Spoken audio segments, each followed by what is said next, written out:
Muet lors de ses 3 premiers matchs de Liga avec le Real Madrid, Kylian Mbappé n'a pas de problème d'adaptation, a estimé samedi son entraîneur Carlo Ancelotti à la veille de la réception du Betis Séville, 21h30. Il n'a pas marqué, c'est vrai, mais il joue très bien et il a été à chaque fois très dangereux. Je ne crois pas qu'il ait de problème d'adaptation, a déclaré Ancelotti en conférence de presse. Ce n'est pas compliqué, on doit défendre mieux. On doit avoir une implication collective, une attitude collective, travailler ensemble pour récupérer les ballons. Au niveau statistique, nous n'avons encaissé que 2 buts. Mais on a du mal à récupérer le ballon au milieu et nos adversaires jouent un peu trop facilement entre les lignes, a-t-il expliqué.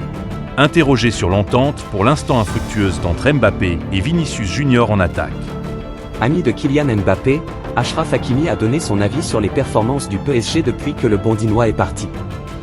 Le Paris Saint-Germain s'en sort bien depuis le départ de Kylian Mbappé. Le club francilien a éprouvé de difficultés lors des 2 matchs de préparation contre Sturm Graz, 2-2, et le RB Leipzig, 1-1. Mais les champions de France s'en sortent bien depuis la reprise du championnat.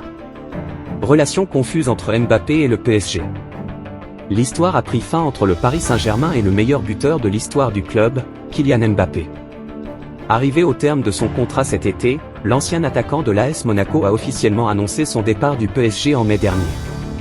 Un peu plus de 2 semaines après, le Real Madrid a officialisé la signature du capitaine de l'équipe de France. Depuis, les relations sont tendues entre la nouvelle recrue madrilène et son ancien club.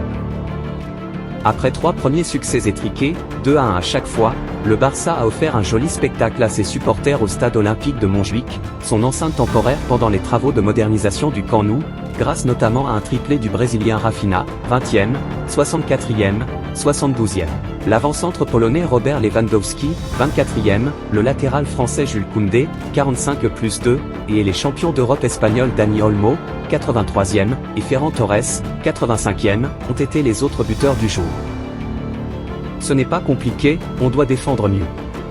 On doit avoir une implication collective, une attitude collective, travailler ensemble pour récupérer les ballons.